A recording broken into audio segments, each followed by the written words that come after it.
Get in My Swamp, an Ogre love story by G.M. Ferry, narrated by Richard Pendragon and Raven Wildewood. Chapter 1. Liona. Most young women don't imagine their bachelorette party at a swamp in the middle of bumfuck nowhere, Florida. Most women also don't imagine being surrounded by a gaggle of females so dissimilar from themselves that they wonder if they're even the same species. But alas, I'm not most women. I am Liona Granger, the unluckiest woman there is. As if being in a swamp wasn't bad enough of a bachelorette trip, I'm here at a silent retreat.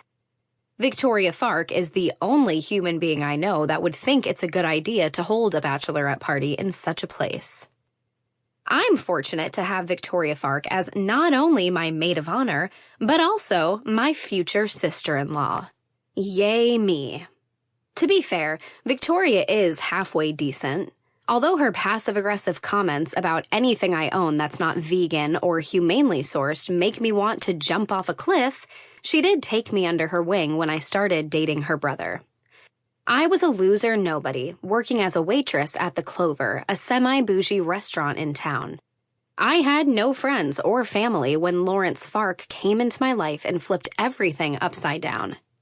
Actually, Lawrence and Victoria flipped my life upside down since she's the one who took me shopping, brought me to every LA social gathering worth attending, and helped me become the sister-in-law she always dreamed of. Well, at least as much as she could. I should be thankful for her. I know I should, but right now I am sitting on a stone floor in a hut with no air conditioning, surrounded by a group of girls that have never worked a day in their lives, and we're all just staring at each other, in silence. I'm bored, I whisper to Ellie next to me. She's one of Victoria's best friends, and she's been a common occurrence among our social gatherings ever since I started dating Lawrence. I think I've only ever said 20 words to her directly, but apparently she's close enough to me to be an attendee on my bachelorette trip.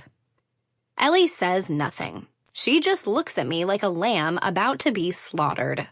She's a rule follower, and I know that I always make her uncomfortable.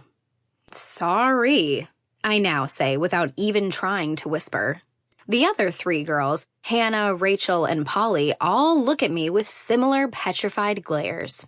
Victoria and the instructor of this silent mindfulness session shoot me a death stare. Since we arrived here yesterday, I've broken the no-talking rule about 70 times.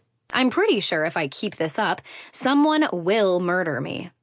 I'm the bride, aren't I? Shouldn't I be allowed to break rules at my own bachelorette party? Obviously, this trip is not the trip of my dreams. I'm pretty sure Victoria planned it so that she could stop having to listen to my lame dad jokes for a week. But I do feel like this trip fits the theme of the wedding, because if I'm being honest with myself, which I am in the mood to do right now, I think this mindfulness is working. This wedding is not the wedding of my dreams. I don't mean the flowers, the catering, or the dress, although all of those are more of Victoria's taste than mine. I mean the groom. How does one describe Lawrence Fark? Actually, pretty easily, because he is as bland and stereotypical as a 3-ingredient recipe. He's rich, obviously, and most importantly, he's the heir of the mighty dual-lock home security empire, and it's surprisingly a very profitable industry. He's nice, well, nice-ish. He's polite and professional to everyone he meets, but behind their backs will tear them apart like he's Chef Gordon Ramsay and everyone is just an idiot sandwich. I know he probably talks shit about me too. I have my fair share of shit to talk about. I assume Victoria is at the receiving end of his shit-talking and probably partakes in the activity herself. Lawrence and Victoria aren't twins, but you might think they are. They try to match whenever possible. They're always telling secrets, and they're always located right next to each other whenever they're together. I know, it seems odd, but I'm an only child from a fucked up family. Who am I to judge someone else? Sample complete. Ready to continue?